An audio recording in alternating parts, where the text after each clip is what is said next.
The saying goes that if you don't know where you're coming from, chances are that you will not find your way to the next destination. History is therefore very essential for people to know where they're coming from, why they're where they are, and how to prepare for the future. Now, many historians and concerned citizens were distressed many years back when the teaching of history was watered in the Nigerian educational system, particularly the early schooling stage. The agitations for the reversal of this policy have eventually paid off, with work at an advanced stage to resume the teaching of history at all levels of schooling in Nigeria. So the news of the presentation of new history curriculum and teacher's guide for the reintroduction of history in the country's basic education by Minister of Education MALLAM ADAMU was cheering to many. This is our focus on Nigeria today. I am Joy Usiago. Welcome.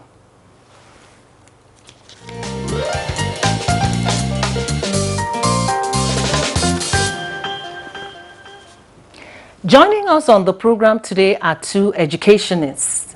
We have Dr. Philip Afaha, who is the head of Department, History and Diplomatic Studies, University of Abuja.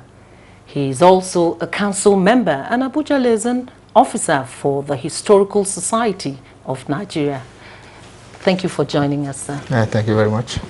Also with us is Dr. Olusegun Aino, former director at the Department Quality Assurance, Federal Capital Territory Education Secretariat. He was also director at the FCT Education Resource Center. Welcome to the program. Good evening, viewers. To set the tone for our discussion, let's take this Vox Pop featuring a simple quiz on the streets of Abuja about recent history of Nigeria.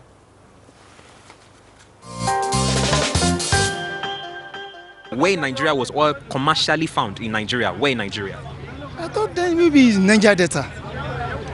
Where in the Niger Delta, sir? Exactly in the village of the former president.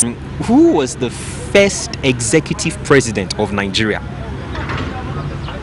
Executive president. I don't have idea. Do you know who the first Inspector General of Nigeria is? Nigeria. Inspector General of Police. That was 1960, right? Yes, sir. I think it's Kashim Ibrahim, right? Who has been head of state 3 times? Yes. Only one leader. Yes, 3 times. 3 times. 3 tenures. 3 tenures. Yes. Is Obasanjo. Generationally, people who are there today, they might not know what led to what they are doing presently, if without history. So history is a very important subject that cannot be overemphasized or removed from the curriculum of the school system. History is a course that it should be there. It's very important to child development, and it will allow the children to know where they are going to, because if you know where you are coming from, it will allow you to be able to know where you are going to. So history is very, very important. Personally, I see Nigeria having a lot of staggering moments right now, because I feel that history of this, as in our foundations, all right, our foundation has not been really taught in secondary schools or in primary schools, and then we do not know how these things work. So we stagger, and then we get to a point like, okay, what do? Then we now start making research. But if we know where we are coming from, we should now be able to know where we are going to. During the Civil War, people suffered untold hardship, and today is part of history. Without history, we wouldn't have remembered the Civil War.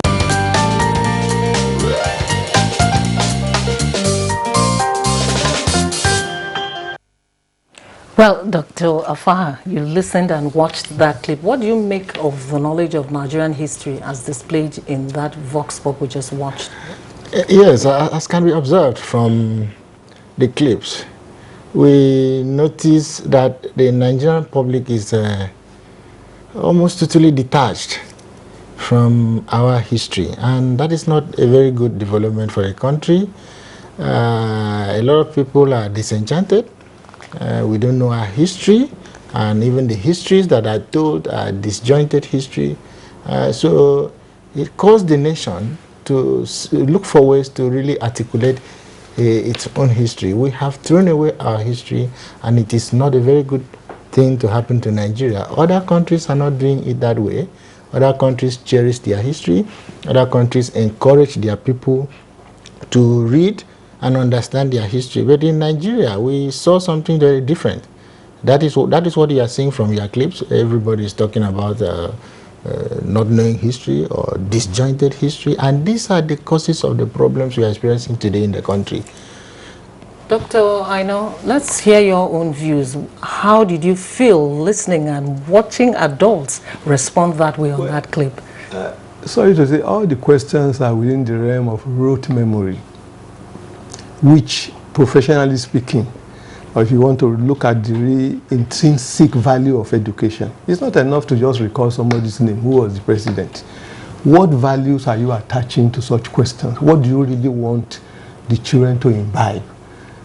It's not a big deal for somebody to be president for 3 years. What value did he add to the society?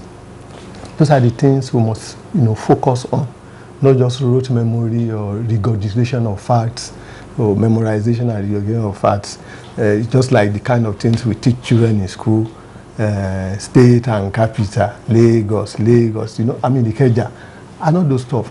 They don't go deep enough. So it's not enough to say you are bringing back history because you want people to, regurgitate facts. What are those facts? What lesson? It's just like Tales in the Moonlight. You teach children some stories, and you say, what lessons do we derive from this?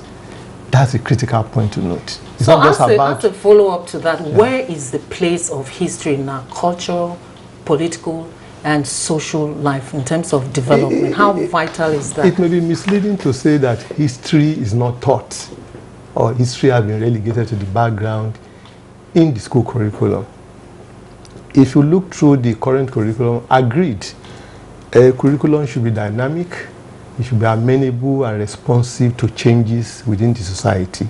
That is to address, for instance, needs of the society. Nigeria is no longer the Nigeria of 1914.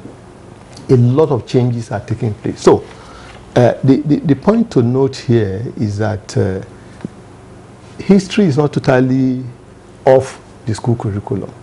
For instance, at the basic level, either junior basic or junior basic or middle basic levels, there are semblances of history in subjects like social studies. And then when you get to the senior secondary school, the subject groupings make provision for history. If you are into sciences, if you are into business studies, if you are into humanities, history is a subject there. I don't know whether we are talking about the compulsion that it must be compulsory across board, because there are cross-cutting subjects like mathematics, English language, civic education, trade and entrepreneurial studies, which has about 34 trade subjects that students can pick from.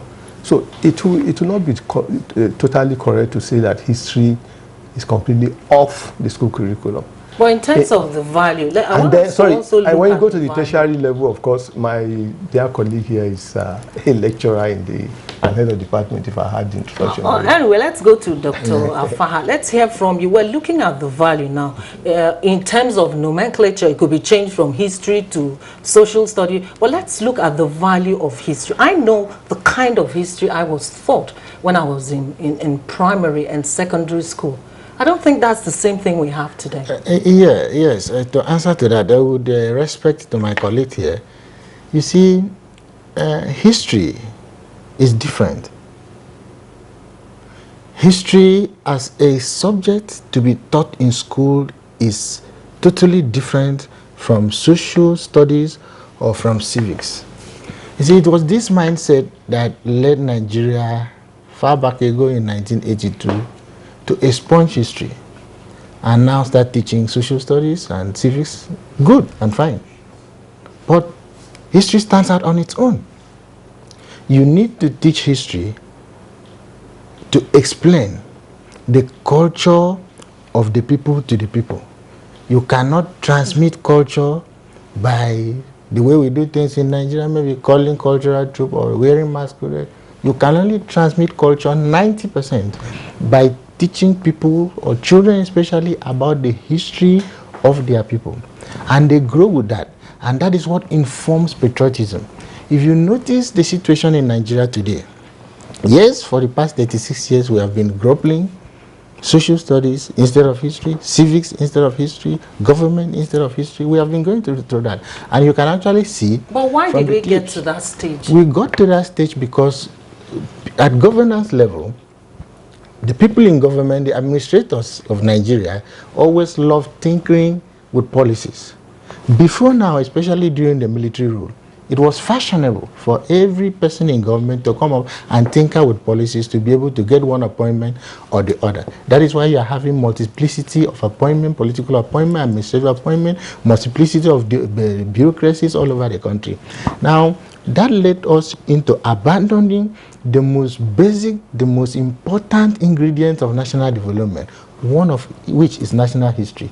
Nigeria cannot be more informed, more intelligent than the United States of America and other civilized climes who are maintaining their national history, who are cherishing their national history. But down here in Nigeria, we woke up one day and feel, history should be a sponge. Tomorrow this will be a sponge. And it's affecting our national psyche. Let me go quickly to Dr. Aino. How did you feel when that happened, when history was removed from the curriculum, knowing the value of history to students in terms of national development, and also having to hold Nigeria dear to your own heart as a Nigerian? Well, I would not subscribe to the notion that history was removed. Otherwise, I'll be contradicting myself. So what happened to history if you're still It's a matter of content. What my learned colleague just said here is that social studies took the place of history. No. It wasn't just a complete, obliteration of history. History, if you talk of history, the history of the people, the heroes and heroines of our fatherland, and they pick them from the various ethnic, configurations in the country. That is history. And see, the essence of picking such content, not only from history, even from other social sciences, is to ensure that, it's a thematic approach. You have a need in a society. You have a challenge in a society. And you feel and you believe, and rightly too, that corrective measures could be taken or could only be implemented through the curriculum. No, but so you tinker with the curriculum, like he said, and bring in those concepts that will right some wrongs, that will correct some misconceptions that people have about their society.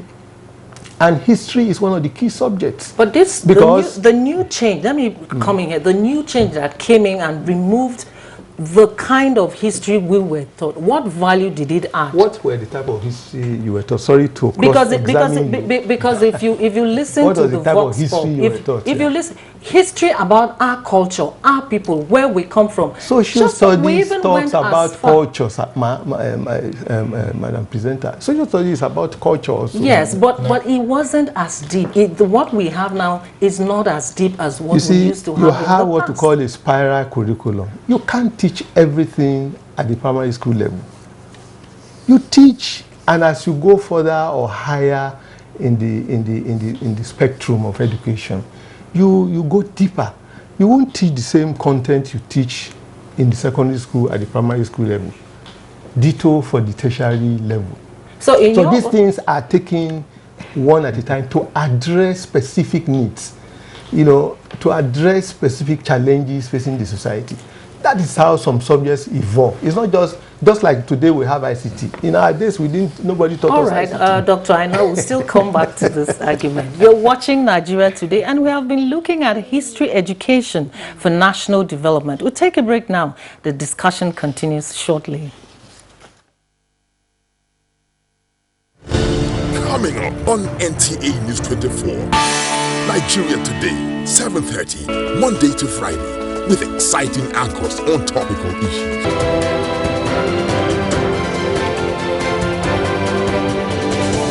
Inspirators, a search for those who inspire others. Business 24, a business magazine program. Late edition repackaged.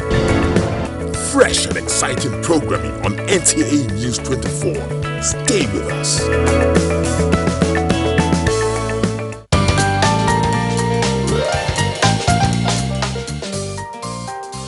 Thank you for staying with us. We have been looking at the value and importance of history to us as a people and national development. Let me come back to you now, Dr. Faha. The Minister of Education recently ordered the reintroduction of history into the education curriculum. How did that news come to you? Yeah, to us, it was the best thing to happen to Nigeria. Best in the sense that, like I said at the beginning, we've been grappling in the dark. From 1982, when history was expunged from the school curriculum, those of us at the professional level have been fighting, doing advocacies to make sure that it is returned.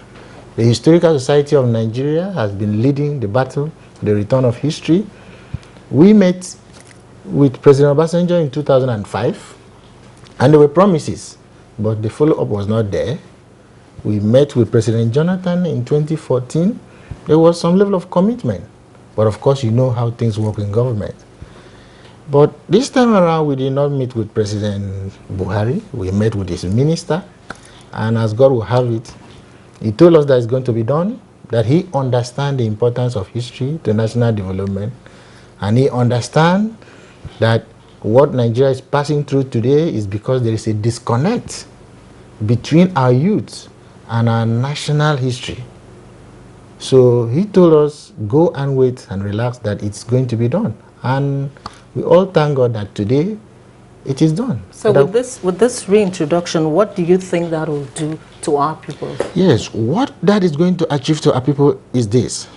One, there is going to be a rejuvenation of Nigerian patriotism. Now, let me give you an instance. If you check very well, you notice that our youth have changed the name of the country. Yes, when we were born, Nigeria. Some 15 years ago, people started saying Niger, and nobody asked, where is it coming from? These children have lost touch. Everybody from age 40 down have not been taught the history of their country. But you know what is happening in Nigeria? If you send your child to any of these foreign schools, British school, American Academy, all over Lagos and Abuja, they teach them British history, they teach them American history from the level of kindergarten. But in Nigeria, we did not teach our people history. They changed the name. They say Nigeria is Niger. I remember the former Minister of Information, Dora Akunyele, fought spiritedly to make sure that this thing is not so bad. They say Niger. It's actually a protestation. Let's go quickly to Dr. Aina. Let's hear his own take on this matter. So what should we be doing differently to contribute to this new direction we're going into now? Let me be very clear that nobody is against the teaching of history. The point I'm making is that there is an infusion of history in several of our subjects, even literature in English. But it is assumed that most children... Even literature in English, even literature in Yoruba, Hausa, and the rest of them. Some of the books that the children read or that they are exposed to are culture-based. They are history-based. You need to go through the collection of some of the readings. You see, some of the statements we are making are rather hypothetical, I'm sorry to say. You see, we have had historians, you read history, I read history in my days. Many of our leaders today, with due apology to those ones who are not, involved. And we can see from, even by mere observation, the kind of things that are happening in our society. What has happened to their history? So, but they learned history right from the rudiment, primary, nursery, and all that. But you see, so that brings me to the point I've been emphasizing, the issue of value. You see, it's not just enough to teach facts. In education, we say you're operating at the cognitive level. There are three, for a balanced education, you need to operate at the level of cognitive domain, affective domain, and the psychomotor domain. So how can the affective domain is... you know, time is not on our side. Yeah, I want us to go straight to you see, it's not enough to talk about Jaja of Opobo, for instance. What were his achievements? What do we learn? Even the chanting of national anthem, national pledge that the children chant, what do they know about some of those concepts that build up the national anthem? If you talk of unity, if you talk of the Nigerian flag, for instance, green, white, green, what does the green stand for? Agriculture. What are the benefits of agriculture? These are the kind of things we must emphasize. It's not just teaching about the colors of the Nigerian flag. It's not just teaching about Kanem Borno Empire or your empire. These days, you can't teach children to admire empires and go and they want to create empires or become emperors. What value did those things, those events, those historical events add to society? That is the core of any subject, especially in the humanities. Okay, let's go to Yeah. Dr. Afaha. So what should we do in terms of adding value to make sure that what our children learn today can help them in terms of understanding Nigeria and contributing to national development? Yes, what we are supposed to do to add value, I will tackle that later. But let me correct an impression. You cannot say let us not teach English language in school simply because all other subjects are expressed in English. That is exactly the argument of my colleague. Yes, other subjects, including mathematics, is expressed in English, but there is a reason why English is taught in school. So you cannot remove English as a subject simply because you are teaching biology in English, so that there is English in everything. Or you are not doing law again in the university simply because in political science people study law, even in accounting. There is an aspect of law. So history is very significant.